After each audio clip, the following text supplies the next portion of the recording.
Hello and welcome to the Comics Touch from the Comic Crush. I'm Paul and I'm here with Gemma. Hello. There you go, the touch. So Gemma, as you know, works at Travelling Man in York. So she's here today representing her taste in comics. She's been reading a bunch of stuff that she's going to talk about with us. I've read a couple of bits this week that I'm going to kind of mention towards the end. But yeah, we're going to shoot each other some questions and just see what we've liked this week. Thanks to everyone who has kind of subscribed recently, all the new subscribers. Hello to you all. It's lovely to have you on board. I hope you like all the shows we're putting out. Just a quick heads up. At the moment, our new Falcon and Winter Soldier after show is on the YouTube channel. That's the worst team up ever. Me and Liz, basically. We're on now. You can grab that and take a look on the YouTube channel. Our One Division wrap-up show with the guys from Let's See What's Out There is up. You could take a look at that. Plenty of stuff for you to watch. On Wednesday, I've got an interview coming with Jessica Ginting, who is the writer of the comic Rosanna, which is a web comic. And that's a kind of ecological themed sci-fi story made by an entirely Indonesian creative team. It's a fascinating sounding book, but she's coming on Scripts and Pencils on Wednesday, so tune in for that, guys. I'll be talking about that on social media. So Gemma, what have you been reading this week? How are you? Are you okay? I'm okay. Yes, I'm okay. I just need to cough. Oh. Excuse me, sorry about that. Yeah, I'm really good. I'm going to talk today about, again, a comic I recommended this morning. Ha-ha. Right. Ha-ha. Or ha-ha, however you want to say it. Ha-ha. Can I now, this is the guy that wrote Ice Cream Man, yes? Yes. I've completely missed this comic, unfortunately, just because of the various COVID things and what I've had time for. And it's a different creative. It's like, say, it's one writer every week, but a different creative team. Just different artists. Different artists, yes. So far, it's just different artists, yeah. Just to let you know, Paul, Travelling Man have got you back if you want them, because I have got one and Fantastic. two. And just for everybody else to know, because I know it's very difficult to get hold of. No worries. We'll plug away there. Yeah, so basically that is the gist with it. It is different. So it's a little bit like Ice Cream Man's a little bit like that as well, or it can be. Very glad I collected that from the start. So I've got all of Ice Cream Man as well. So I love Ice Cream Man.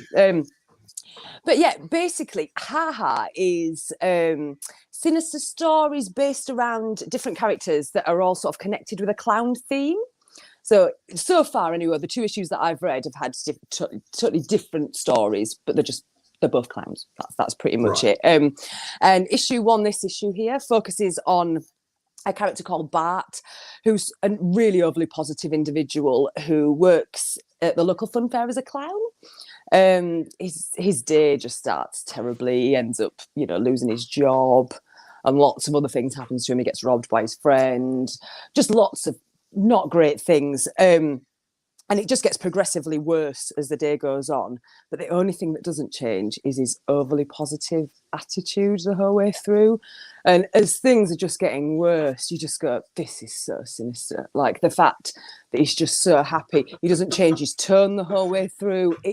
And that's really, even though things that are happening aren't great, but it's, that happens a lot in comics, doesn't it? But that's the sinister sort of juxtapose of him being really happy and jolly the whole way. Oh, everything's fine. I've got a really lovely life. Everything's fine. And by the end of it, you're just like, oh my God, like this is not fine. This is not fine at all.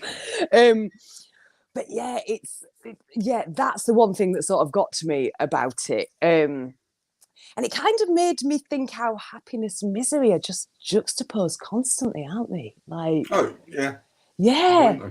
I don't know. And also, I'm guilty of this a little bit. How we use positivity as a coping mechanism with certain things, and how maybe is that always a good thing? I don't know. Like, I'm somebody who's a bit guilty of that, but I just think it's sometimes easier, isn't it, just to try and keep a positive attitude about things, just to keep going on. But after reading this, I'm a bit like, Is it a bit sinister me doing that? I don't know. No, I think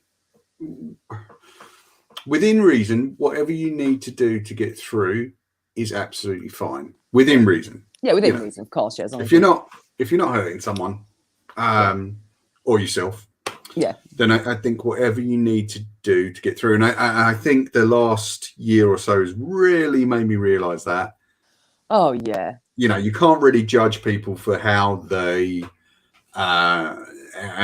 cope with quite drastic situations or massive changes to their lives. Something we're all going through right now.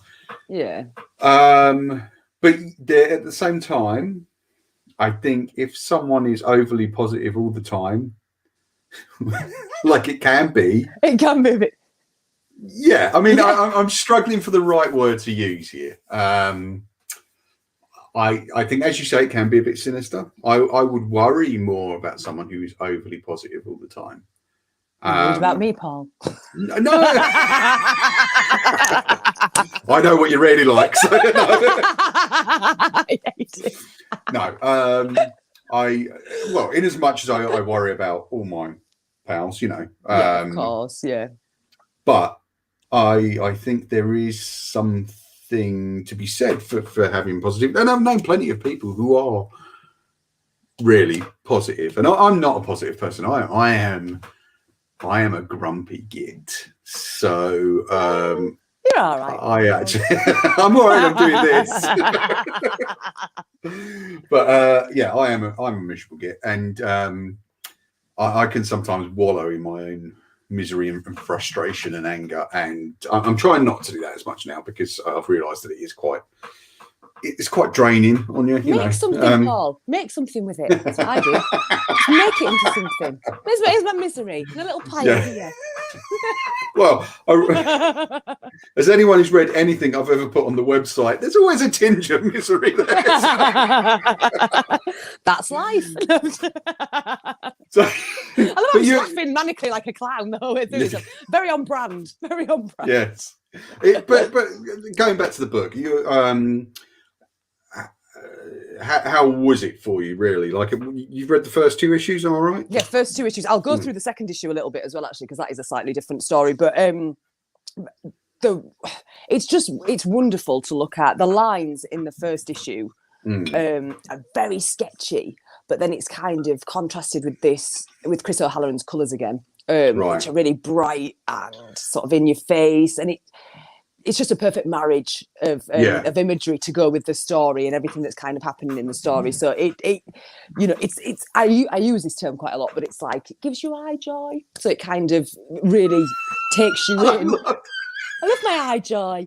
That's the first time I've ever heard that. That is brilliant. Yeah, eye joy. Yeah, I love it. So that's what I really got from it as well. Is it's like a feast for the eyes. It really, really sort of takes you over. But as I said, the sketchy line work in this one is really good. And then there's parts in it that sort of go away from form. I'll show you one little bit. I don't know if you can see that. Can you see that?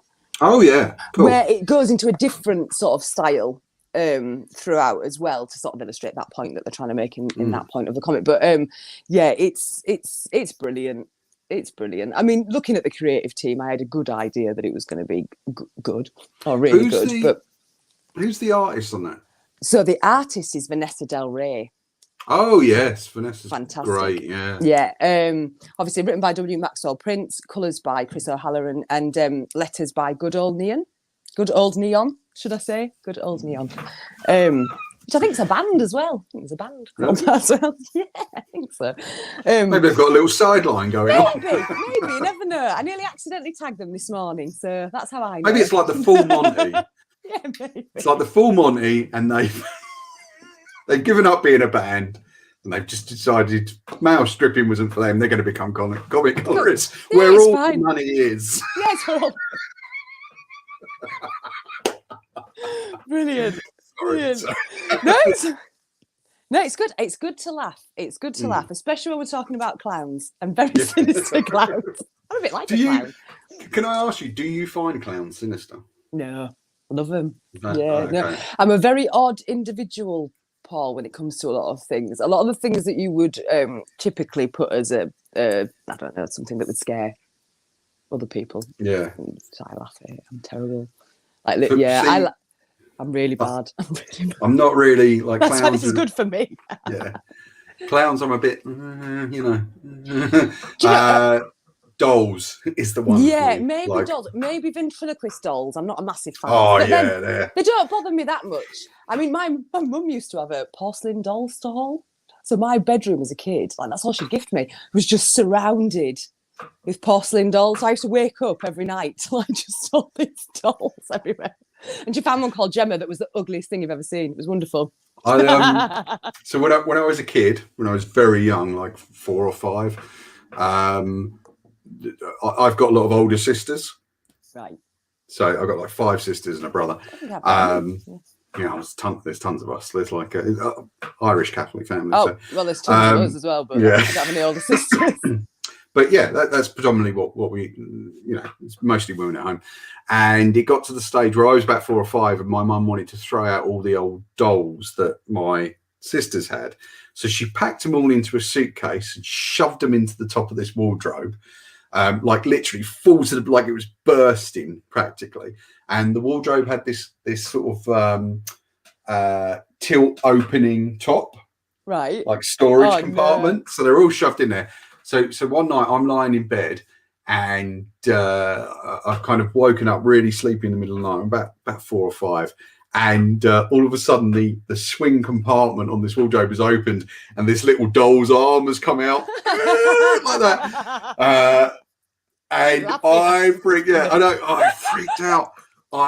out. So my mum made my brother in the middle of the night get up and throw every single one of those dolls in the bin. Like they were due to be like nice. Given away, yeah. But see, what I would do as a mother is I would hide them all around your bedroom, and like I'd put them underneath your pillow. I'd like hang them outside the window. See, that's what I would do because face your fears. That'd be traumatizing. Yeah, well, you'd be all right. You'd be all right, Paul. You wouldn't be frightened. Dolls, things like that creep me out. Yeah, creep me out. No, they don't. Do you know? I suppose for me, the things that I find the most horrific or scary are just things that could really, really happen. I don't know. I suppose haunted dolls could happen. I saw one on This Morning once, and it moved its head. In fact, no, it was on a what are they called? Rocking chair, and the rocking chair started moving. Oh yes, did you see that? I did see that. Yeah, I believe that one, and everyone had scratches on their arms. I'm skeptical, but I choose to believe. I'm joking. But anyway, back to Ha. Issue 2 is a little bit different to issue 1. Obviously, different artists. So Zoe Thorogood, love her. Yeah, love her. Zoe does great stuff. Amazing.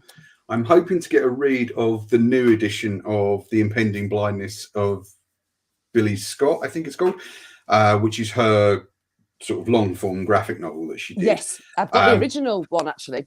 Yeah, they I think they're in the process of bringing it out as a sort of slightly bigger format to show off the art a bit more. So I'm going to give that a go, I hope, soon. And I'm really looking forward to that. I've been wanting to read it for ages. Yeah, I mean, I haven't read it yet, actually.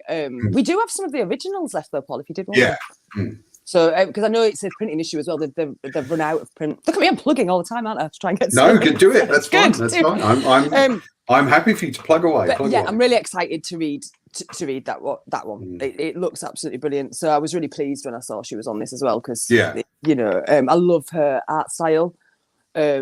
She has, I don't know, there's something about the faces that Zoe does that I really love. They really convey a lot of emotion. And very pretty as well, very specific style that she's got. And I love that. I love that when you can look at something, you can go, that's that artist, or that's that artist. It's quite a few that are like that. One I'm going to talk about later on, actually, funnily enough. But yeah, so I was really excited about that. But yeah, issue 2 kind of is centered around a girl called Rudy who works as a burlesque clown. And you start off in the present day, and then the narrative sort of switches to the past. And Rudy has a flashback to what happened to her and her mother as a child, and her events that lead up to the current situation now. There's lots of complex themes in it, actually, including mental illness, the impact of negative nurturing on children and how that can obviously determine how they turn out in an adult sometimes.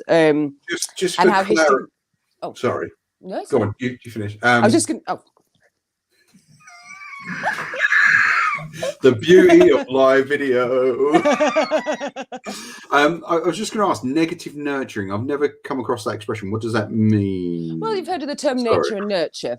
Yeah. So nature is born with, nurture is the environment that you're around. So it's just being in a negative environment, negative nurturing. So nurturing, so just sort of, I feel a bit bad saying that actually, because there's love there. So that's right. That's not in question actually. It's just obviously this mother's dealing with some severe mental illness issues, looking after a child, and the impact that can have on the child. Obviously, you do feel sorry for everybody in it, really. And it's about what her mother ends up doing and why she ends up without a mother and all this type of stuff. So it's really, it's a bit more heavy going than the first one. I found it a little bit more heavy going. Okay. Is it when you get stuff like that? Do you find that you can read the whole issue right the way through, or do you sometimes have to put it down for a little break? Because I think sometimes there are things, if I'm watching something that's quite heavy going, I'll have to walk away from it for a little while. No, I'm a little bit. I like to see what happens, Paul. I mean, it really depends. If something's really gross, sometimes I have to do that. I've had to do that with Junji Ito books before. I look away and then I look at it.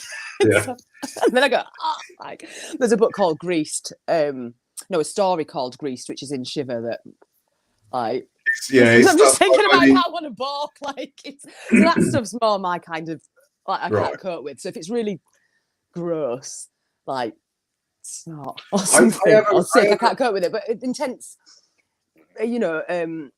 issues or things, I can cope with that, really, Paul. Right. I've had a very fruity life. I have a hard time with things that are mean-spirited. Yes. Do you know what I mean? Yeah, where, that's not my fringe.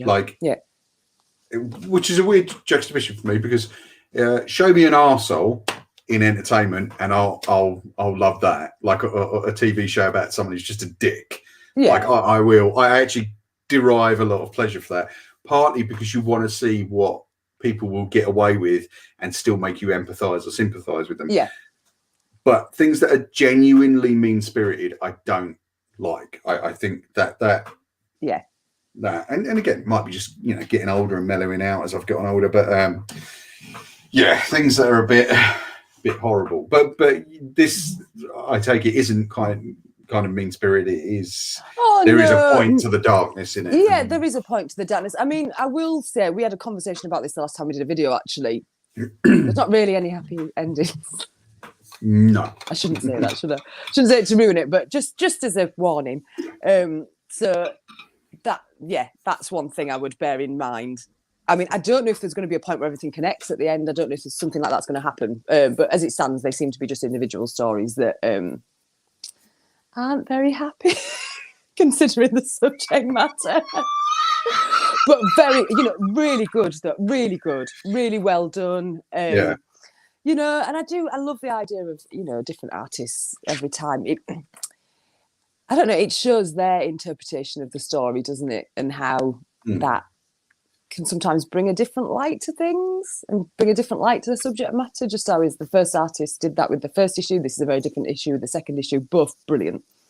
Both really, really good. And I'll say totally different styles, but really impressed. This team has got the same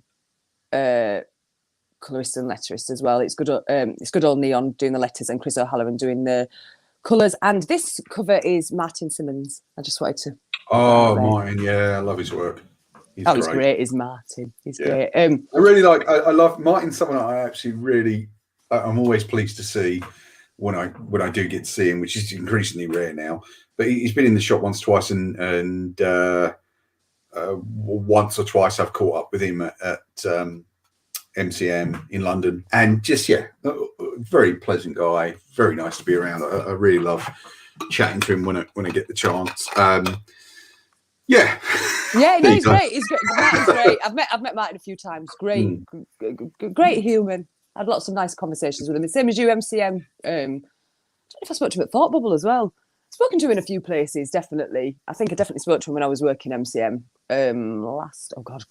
whenever that was, a couple of years ago. Could be 2 years ago, could be 5. I don't know. What does time mean anymore? I know, exactly. So yeah, he's great. So but his work's fantastic regardless of that. But it does make it a lot more fun to support, doesn't it, when you know they're lovely as well? Yeah. That always sort of helps a little bit. But yeah, his work does speak for himself. And funnily enough, can I move on to the next thing now? Whatever I think I've said everything I want to say about her. Really good. It is. If you can get the single issues as well, I would advise you to get them. Seriously, like a lot of things you can go wait for trade. This, get them if you can. Get them. Okay. Definitely. Just from a collector, somebody who's a collector, get them. So if you're a collector, get them. For comic stores to reopen again in April, so I can actually browse. Yeah, it's not going to be that long now, is it? Only a few weeks ago. A few weeks now, yeah. I mean, because I've kind of been working throughout in a way, so it's. But it is going to be nice to get the people back in. Yeah, that's going to be quite nice, and actually, completely. Yeah, not just talk to myself.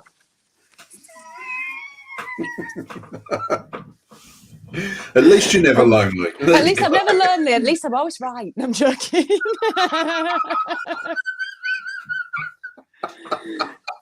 So, go on. What's next? So the next thing, coming back to Martin again, I'm going to talk about Friender. Yes. Oh, now, I love Friender, this. I love Friender. It's quite a few years old now, isn't it, Friender? Be 2 years old. 2 years. Yeah, I think it was 2019. I think it was 19. Yeah. Yeah. It's I love it. I love it. That's all you're going to hear from me. I'm never going to say I don't like anything ever. I love it.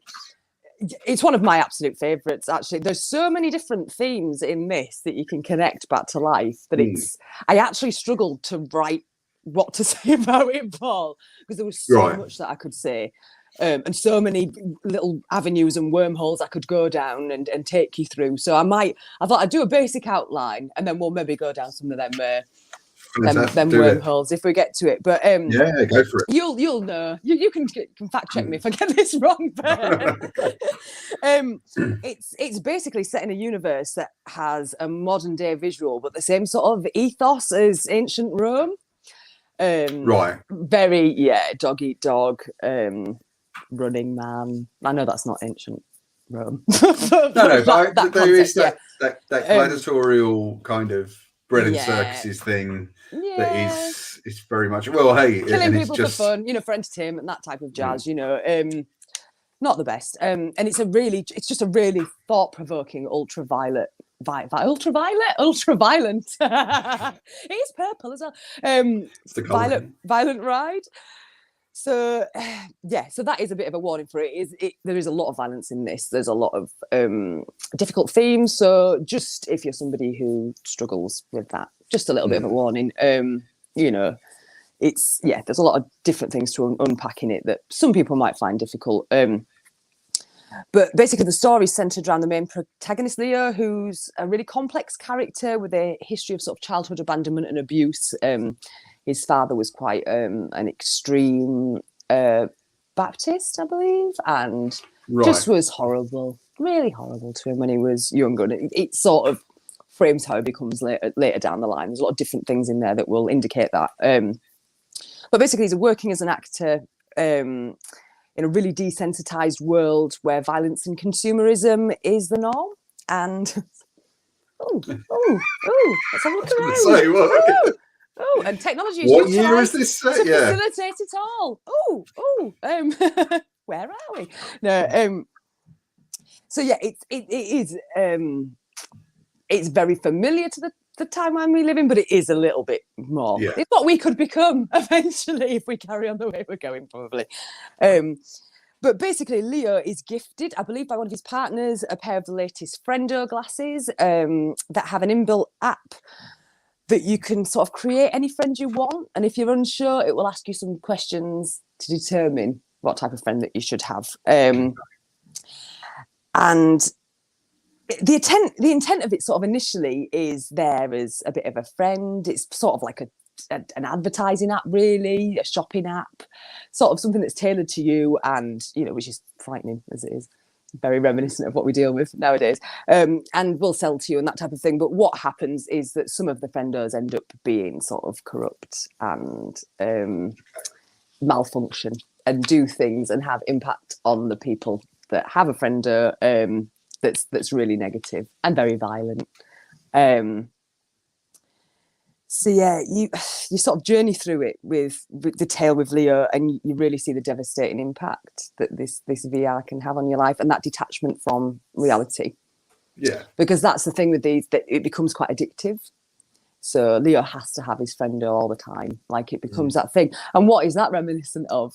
We've all got a little friendo, haven't we, in our pockets that has algorithms and that tells us what we like and advertises things that we were thinking about. That happens all the time. That happens to me all the time. It's,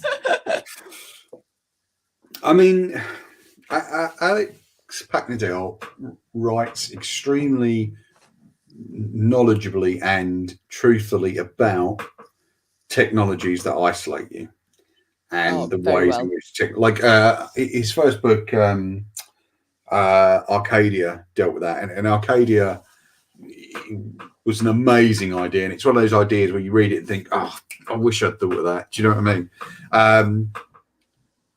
I think like Alex, who I know slightly, and he's a lovely guy. He's lovely. Hello, Alex.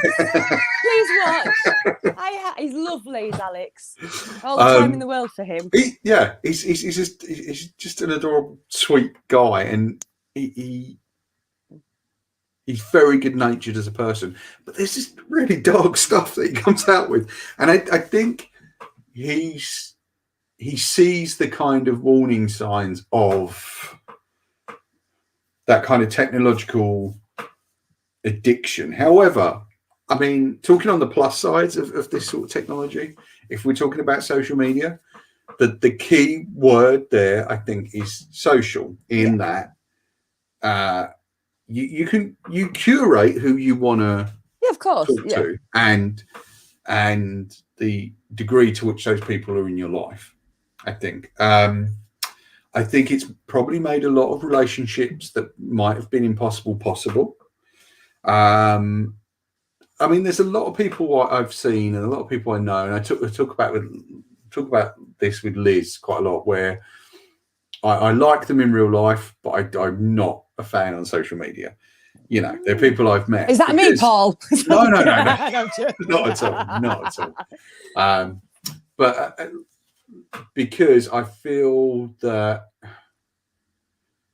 I think social media kind of represents what you want represented in social media is sort of the uber you, the kind of version that cares about everything and everyone and does this, and we're all guilty of doing it. We're all catfishes, Paul. Yeah. I had thought about this the other day. Every single person is a catfish. Nobody can actually truly say, but we are. That's a fact, yeah. Exactly. Yeah, we absolutely are. Yourself, myself included. I know. I mean, I could not fit what I need to say in them characters. It just wouldn't happen. I couldn't actually fit who I am properly. Some people do it really well. Some people can do it. I'm still at that point where I struggle. I struggle with the two. I'm better to speak to, really, than to tweet about things, because it's I don't know, I'm just maybe not wired, or I think it takes time. It takes time. Yeah, and I don't want to live my life on those platforms too much if I can avoid it. I want to be here reading or writing about stuff, or I see them as a necessary extension, but all they are is an extension. They're not you, and I think that I don't know what technology will make us kind of be more aware of what we're doing online and make us more careful and make us more kind of honest. Do you know what I mean? Yeah, I mean, I think it is a really difficult thing to sort of have a really informed opinion on, really, I think, because it's just with everybody, it's such an individual thing, isn't it? What you put out there and what you do. And, you know, as I say, I know I'm not fully myself, but I'm very honest about that fact, you know, because none of us are really. We can all try with the best will in the world to be authentic or to be, you know, whatever you want to call it. But it's really hard because that's the point. It is just something that's a side of you. It's not part of you. It isn't. It's just something that's there. It's like it's not as important. I mean, for me, example, Paul, sometimes someone will message on my thing or put a comment and I won't reply for 5 hours because I'm doing stuff. Do you know what I mean? Like, I'm one of them people I'm not always on my phone. I'll post every day, but I'm not actually always on my phone. Does that make sense? I am somebody who's just doing stuff. Like, I'm somebody who I like to make things. I like to do music. I like to, you know, I'm not somebody who's sort of attached to it constantly. See, I'm always kind of, and I want to start switching it off, I think, because I'm finding it's intruding too much on actually getting work done. And it's fine watching other people's lives go by, but you should really concentrate on your own a bit, and I feel that's important. And also, I've just got, you know, more and more comics to read now that I want to write about. There is stuff that you can sort of be doing, isn't it? And it's like, I think that's the thing with me. Like, I do love it. Don't get me wrong. I utilize it. I share pictures of myself and music and all that type of stuff. But it isn't the main thing in my life, even though a lot of people probably would think it is because they see I post every day. But it actually isn't. But yeah, I mean, coming back to a sort of another point of this book, though, that's sort of to do with technology, but not. I mean, technology has facilitated it and made it a lot easier, but there's lots of messages about consumerism in this and how we are just obsessed really with shopping, with buying things that we don't need, and how detrimental that can be on everybody around us. There's a great reference in this that I actually got clarified by Martin. I got him to clarify it for me.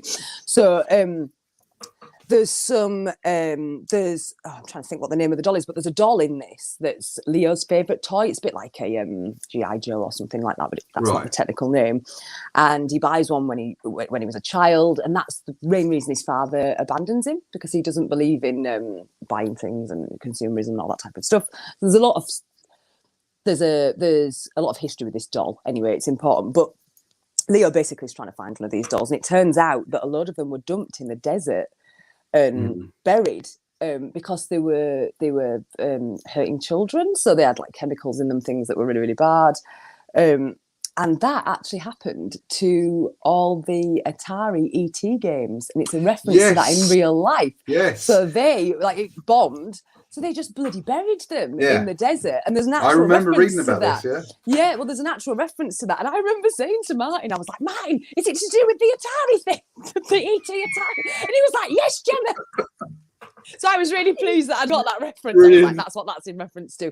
But, you know, that actually happened in real life, though. You know, so it really shows. And actually, I think it did. It was quite detrimental to the people around, I think, because I know that was the issue with the doll in this book, is that actually by burying them, I think it poisoned some of the people in the local town. Like, it's really not great. I mean, that's obviously in this book. It's not in real life, but it shows the impact of, you know how consumerist we are and how things are so throwaway. You know, feel quite right. We just throw them away. We don't think about it. I know there are now, interestingly enough, there are these new laws coming in. They were set up by the EU, just for all the Brexiters out there, that will make it a legal requirement to make the parts for the electronics you buy, or the electricals rather, so things like washing machines and stuff like that, available to you, the consumer, rather than being just available to the manufacturer of the machine or the people that repair the machine. And the idea of that is to make those machines last longer and to stop being such a blow on the environment, which I'm all for. I think we probably don't do enough of recycling of technology. I think we're kind of, it's one of the things that is just crushing. I mean, like mobile phones, we know that mobile phones are terrible for the environment, and a lot of what we do is terrible for the environment. And I didn't realise until the last sort of few months about what a horrible weight data is on the environment. I mean, I say that here, I'm creating more stuff. We're part of the problem, Paul. Yeah, well, that's the thing. As people going about our lives, yes, we absolutely are. But I don't know where you draw the line. Should we all live in some sort of monastic kind of technologically regressive society? I don't know. Do you know, Paul, you just do the best you can. I think that's the only thing you can do, isn't it, really? Everybody, you know, whatever you do in this life is going to have an impact, even if it's a positive thing that you do. And that goes for, God, every area of life. So I think that's it. It's about managing that, isn't it? It's about going, well, what is the impact of me doing this? You know, maybe I can make things a bit different by switching to this or not doing this or not. You know, the technology thing's really interesting to me because, I mean, I don't mean to sound old here, but like, I'm sure we had a telly for like 20 years. I do feel that maybe they're not. Probably I don't know if it's the new technology or I don't know if it's since flat screens came in, actually. They seem to not last as long. But I know I'm old television. So it might be to do with that. Might be you can't fit all the converters in. I had a shit fit with the guy. Not the guy, I don't know who it was, who I was speaking to, because you're just ultimately just talking to an anonymous robot, aren't you? Over my TV that broke after less than 2 years. And I kind of went, look, this is broken. Can you guys do something with this? No, you're out of warranty. And I was just like, are you kidding me? It's less than 2 years. Like, that's 200 quid gone. Yeah. You telling me you can't do anything about it? And we really got into it over it. Like, and it is... It's not the money; it's the waste of it that just aggravates me. Yeah, no, I agree with you. I think if they can fix it, so I'm all for it. I'm all for bringing in parts for things and being able to fix it, because that's what you should do, really, if you can. Like, I do it with clothes. I do it with, you know, like if I have old T-shirts, I'll just recycle them into something else as well. Like if they're really beyond and I can't donate them, I'll make them into cloths and then I'll rewash them and use them as cloths. Like, there's all sorts of things that you can do to, like, you know, minimize. And then I'm not buying cloths, do you know what I mean, to throw away and all this type of stuff. So there's loads of different things you can do, but it does have a lot of sort of messages about that in the book. So it's very, you can relate to it heavily with what's sort of going on now. Maybe, you know, it's a bit extreme. It's a bit more extreme than probably is what's happening. But you know, we don't actually know the impact that these things can have on our brains, do we? Very true. Very true. And you do, there are times when I felt really kind of addicted, and I feel very lucky in that I've kind of woken myself up to that and gone, actually, you know what, today I'm just going to take a few days off from social media and do, and you know, not post. Yeah. Like I have to nearly every day for the website and things like that. So, that's work though, isn't it? It's a bit different, isn't it? Yeah. But I don't necessarily, I mean, I'm guilty of it, but not everyone needs to know every time I have a biscuit. No. No. I've done it, you know. I'm just off for a biscuit now. I know I nearly tweeted the other day that I woke up and I thought, no one needs to know that. Like, but it's just that I've woken up at 11. Made it for another night, guys. No, but I woke up at 11 and I was like, this is bloody monumentous. I need to share this with people. I've slept through till 11 o'clock. I felt like I was 15 again. I thought, God. I'm going to tweet about this. And I thought, no one cares, Gemma. Yeah. You care. Nobody else does. But it's a weird thing. It's a weird thing, documenting your lives. It is a really weird thing. It's can I ask you about Friendo? Like, if you had a device that would allow you to have a constant companion, like an active companion in the way that the companion in Friendo is, do you think you'd do that? Do you think that would be for you? No, not at all, Paul. I like my own company. So it would do my head in.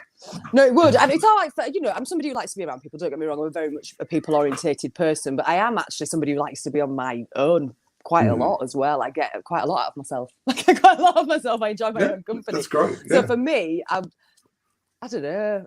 I'd just be like, it'd probably do my head in. Like, go away. And also, I don't like the idea of it kind of knowing everything about you in a lot of ways. Like, because that's the deal with it. It knows what you like. It taps into the things you want to buy. Like, I don't like that. The only thing I did like though is Friendo sort of gets rolled out to everybody, and there is a section in this book at the back where you can create whatever Friendo you want, and a woman has Friendo cats. I like that. So she makes her Friendo into cats. So I was like, I could do that. I'm down with just having animal frienders. So yeah, maybe I could do that. But yeah, someone does cats. Some people do some very different things with theirs. Yes, Go I'm into sure. it. Yeah. But you know, that's what I loved about this. The potential for spin-offs is unbelievable. You could do a story on every single person that's got a friendo in here that all have different. There's a lot of potential with it. And I that's what I loved about wonder, it. with social media, I wonder what would happen now that we're moving into the kind of deep fake era, which actually that is really scaring the crap out of me. That sort of stuff. We've been there a while. Because I looked at a thing. I found a thing on like a digital art website the other day, where it was photographs of people. It was mainly like one woman in a variety of different like clothes and things like that. Like nothing salacious. It wasn't anything kind of rude or. But when you look and you read the article, I believe that all the photographs were actually completely fake. They were all completely generated by the computer, by an artist, obviously, by a person who had used blending tools. I guess in Photoshop. I'm probably getting this wrong. Sorry, I'm not. Oh, don't worry. I'm old and not very good at this stuff. And had created these photographs from scratch. So they weren't photographs at all, but they looked hyper real. Scary, And I was showing my girlfriend. I was saying, look, this is scary stuff now. Like you're going to get to the point in the next few years where you will not be able to tell what is real, what information is real, and what information is not real. Never mind fake news. You are way beyond that. And I know, like, because it's giving fake evidence. That's the scary thing about it. Yeah. It's almost giving you that evidence, isn't it? Which isn't real. It's that's what we all look for, isn't it? We look for the evidence of things that go on to clarify, and that's what's really, really scary about it. It might just go back to where we only know what's real when it's in front of us, Paul. Yeah, and even then, I think eventually there'll be a way to trick the eye. I'm hoping and then, so. Yeah. and once you can trick the senses and the touch and the taste, that's it. You're screwed.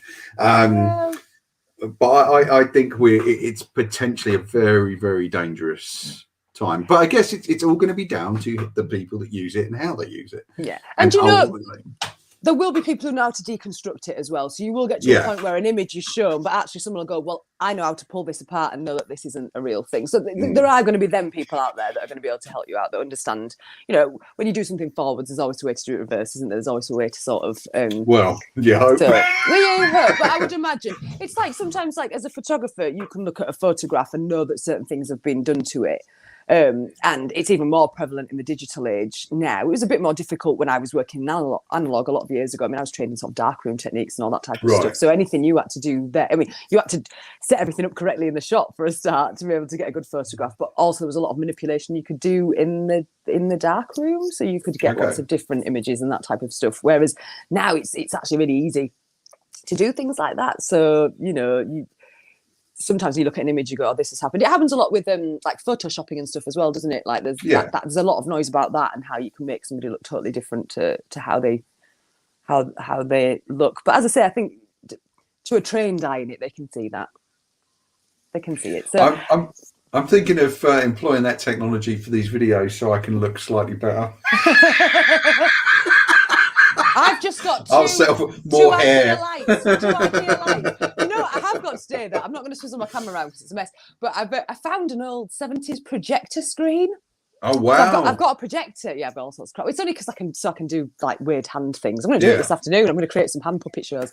But yeah, so I've got them. I've got that now. That's my technical lighting. A 70s projector screen, like, because I need some lights. Is it one of the proper ones that has the, where you can touch it and you've got that really gritty kind of weird feeling to it, where it's kind of it's like it's got the reflective material in. Yeah, and it's like bronze at the top, and it rolls down, and then you hang it. It's got this really old string that I think is from the 70s that's hung on it.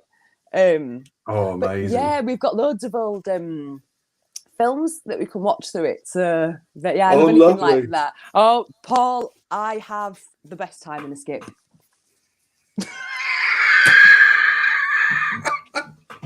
Well, speaking of recycling, you know, I think we sell them. They sell them. They say I paid for it. Yeah. The stand my camera is on now is a proper camera stand that was from a skip, and they sell them. So what the people who work there salvage everything that's saleable and sell it to you. That's good. Yeah, it's really good. It's a really good thing. It's the stuff that's pretty much. It happens across the board, I think, Paul. Most recycling centres will do that, where you can. Because this was from Hull, I believe. If anyone is watching and happens to work at one of those and wants to give us the website and send it to us, let us know, because I will put it in the description, because I'm actually a big believer in that. I hate single use. All my furniture is second hand, Paul. I don't buy anything new. I don't see the point. Like, there's nothing that I want that much. And I like craftsmanship. I like things that are made really well. So I'd rather just get it second hand, but I know it's really sturdy, it's really well made, and I'm not going to need to throw it out in a couple of years. And it could be haunted, Paul. Could be haunted. There we go. It makes it all the more exciting, knowing that you could be bringing something into your house that's like, I don't know. That will kill you, yeah. Not kill you. Just be your friend. You were just saying you didn't want a constant companion. Yeah, but a haunted doll, that'll do. That's all right. I can imagine that, they just go off on their own a little bit sometimes when you're not there. But I just wanted to add about this actually as well, because please do. I keep going on. But no. Written by Alex Packnadell, love him. Art by Martin Simmons, fantastic. Coloured by D. Cuniff and letters by Taylor Esposito. So a good crew of very really nice people all around. Martin's art is really elevated with these colours. The two work together really, really well. So buy it. If you haven't read it yet, buy it, because it's fantastic. I remember reading it in singles when it first came out. Yep, and I did too. It was fantastic. I loved it. I'm going to just briefly mention a couple of things, because I will write about them for the site, I think. A couple of things that I've been reading. First up is Nottingham, which is from Mad Cave, I'm not sure I've read much Mad Cave stuff. I'll just give you the rundown of the creative team. I think I have read some stuff. Yeah, they're quite a small, fairly new publisher. So David Hazen is the writer. It's got art by Shane Connery-Volk. Colours by Luca Romano, letters by, I hope I'm saying this right, Homet Gill. Chris Fernandez, Brian Hawkins are the editors, and Diana Bermudez is the designer of this book. A very well designed book, has to be said. It's an interesting take on the kind of Robin Hood mythos. Right. Now, Robin Hood is a character that gets recycled again and again and again. In fact, I think partly because it's kind of out of copyright, so I don't. Like genuinely, like I'm not being. So it's prime fodder for television and film, and of course the legend is already there. This is quite a dark, quite violent take on Robin Hood. That's kind of put through the lens, I would say, of things a bit like Anonymous. All right. But of course, being set in an age where there is absolutely no computerization. Anonymous is in the group. The group Anonymous, right? Yeah, the sort of hacking group. But also through the kind of anarchist terrorist groups. Anarchist groups, really, not necessarily terrorists. I think it's not necessarily always smart to label people terrorists these days. No, not at all. But the kind of anarchist groups, and what they're fighting against is taxation and rule and things like that, which is something I have complex feelings about in terms of the way taxes are accrued and charged and applied and redistributed, as I'm sure we all do these days. But yeah, it's worth taking a look at. It's an interesting take, but it is quite bloody. So if you don't have a stomach for a lot of violence, maybe don't. But Nottingham from Mad Cave, worth taking a look at. So it's not like Maid Marian and Her Merry Men then. It's not like definitely. That. That was my favourite as a kid. I would say it's very, very far from that. So but there is a Maid Marian in it. There is a Will Scarlet, a Robin Hood, the Sheriff of Nottingham, all of that. I would definitely take a look at it if you've got any kind of mild interest in that. Staying with violence, unfortunately, sorry. Well, not unfortunately, this is a good violent book. day, isn't it? So Berserker. Which of course everyone's I think been talking about. So it's written, as we know, by Keanu Reeves, he of the movie business, and Matt Kint, who is an amazing writer. Who just I know you really like Matt's work, right? I've read a lot of his work. He does so much stuff. He's one of those guys like Jeff Lemire, if I'm saying that correct. Very prolific. Just feels like he's always putting out books, you know. It's illustrated by Ron Garney. It was originally announced with a different writer, but I think a different artist. Sorry, but they've gone through a couple of artists on this. I think largely because of scheduling issues. Coloured by Bill Crabtree and lettered by Clem Robbins. It's an amazing looking book. The colours are fantastic. It actually reminds me a lot of Frank Miller's Dark Knight Rises. Right. A lot of the framing and paneling and the action is very reminiscent of that. And Garney's drawn it, you know, it seems done in this very fast, urgent style. And it's not to say he's rushed, but it just seems like he's just desperately trying to get it down. The reason I just want to bring this up is because there's a lot of really weird anti-film sentiment that goes around whenever someone from the film industry seems to want to cross over into comics, which I don't agree with. I think if someone has a massive audience the way film actors, filmmakers do, I think that can only be a good thing for comics because it's putting more attention to the medium. Yeah, I agree with you on that, definitely. I think a lot of the controversy was started because of the Kickstarter, wasn't it, more than anything?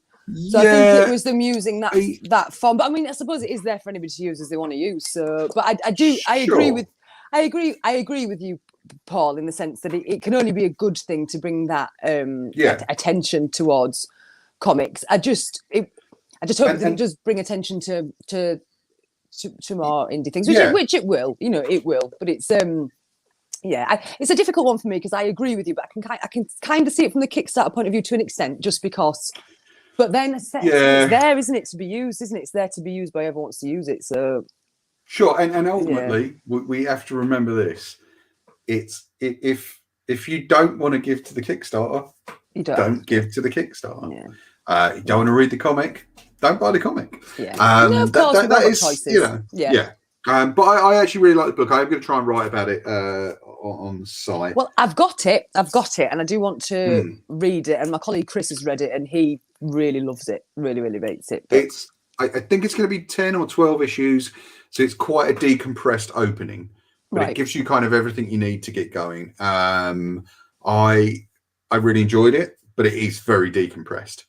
So I think it's that thing where you're really going to have to wait till about issue 3 or 4 for it to really kind of kick into gear. And it's not bad because of that. It's just, you know, modern decompression, especially in sort of action-based comics, is just one of those things we have to deal with now. It's not like 10 years ago where they're just pounding incident after incident in.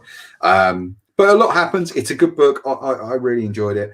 I want to just give a brief shout out to this, which I will be talking about on the website soon. The Seeds by Anne Nocenti and David Aha. This is from Burger Books, which is kind of put out through Dark Horse. I think Anne and David did the entirety of this book. So letters, colours, writing, art, everything. The first 2 issues of this came out in 2019, and then it got held back for some reason, and the last 2 issues never made it. So now it's been released in trade. It was released in trade in December. I'm a bit behind doing my write-up on this, but I started reading it this morning, and I'm really enjoying it. Very creepy, very isolating. I'm looking forward to writing about that. But I just wanted to give it a mention. And because it's the 80th anniversary of Captain America, I thought I'd just give this a shout. So this is one of the Jeff Loeb and Tim Sale color books. In fact, I think this was the final book they ever did together. And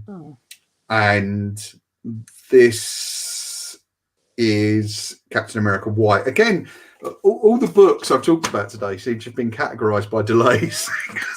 This was a book where the preview 0 issue came out, and then the book just disappeared for years, and then it eventually did come out. So Loeb and Sale, they kind of work in I guess what I can only describe as the nostalgia style. Right. So their work manages to take on a modern look at older characters. They've done it Spider-Man Blue, Hulk Grey, Daredevil Yellow, and of course there's Captain America White, and the Long Halloween for Batman, and Dark Victory for Batman as well. And what they tend to do is bring in a mood and pacing that seems of another year, and it's actually very cinematic. It's actually more film pacing than it is comics pacing. Nothing wrong with that. But they do these kind of epic stories by taking a look at a microcosm of character.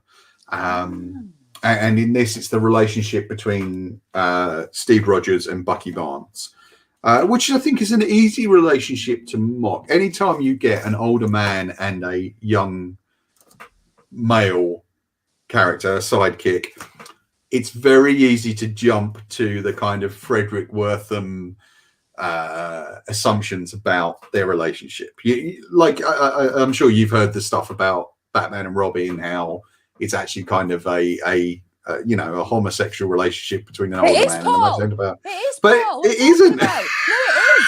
I know. I had a word with him. That's the actual truth. So I'm not having you deny that fact right now. That is how it's gone. The truth is out there.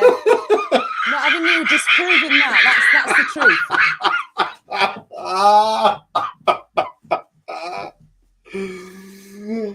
But what you completely derailed me now. But one of the things I'm here for.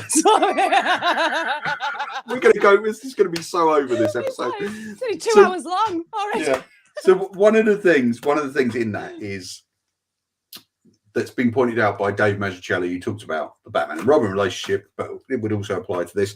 It's the older person pining for the innocence they lost. Do you know what I mean? Yeah. And I think there's an element to that. I'm going to try and explore it when I write about it a bit more later on today. Hopefully, I'll have the article done by this evening.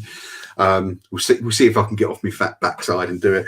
But yeah, it was a really good book. I really enjoyed it. I've waited years to read that, and I finally, now it's the 80th anniversary, I finally got up and picked it up. But there's a lot of stuff about Falcon and the Winter Soldier around at the moment. And Captain America, the anniversary, the new show on and everything. So I would recommend, if you can get hold of that, do get it. You can probably get it with you fine people. You probably have a copy at Travelling Man somewhere, maybe. I think we've sold out. Really? Did it come out last week? No. It's been out for ages. It's quite an old one. It's probably gone then, Paul. Is it a trade you've got there, or a single issue? It is a trade. It's a hardcover trade. I think there has been a soft cover since then. As I said, This has been sitting on my shelf for ages. So this was back in 2016.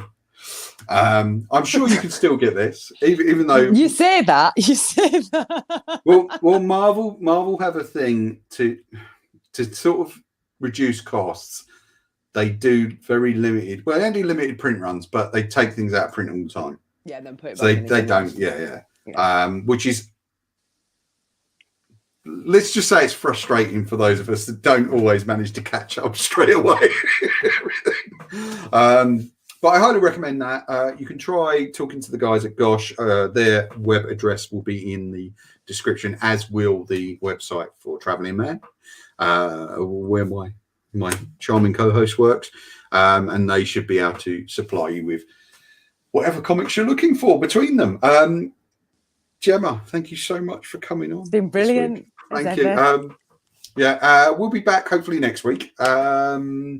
Every now and then, guys, I do have to remind you, we are both quite busy, so sometimes we do have to take a week off from this, as we did last week. We skipped a week, but never fear. We usually do a bunch of episodes in a row, and then we take a little break, and then we come back. I'll always come back. You won't get rid of me.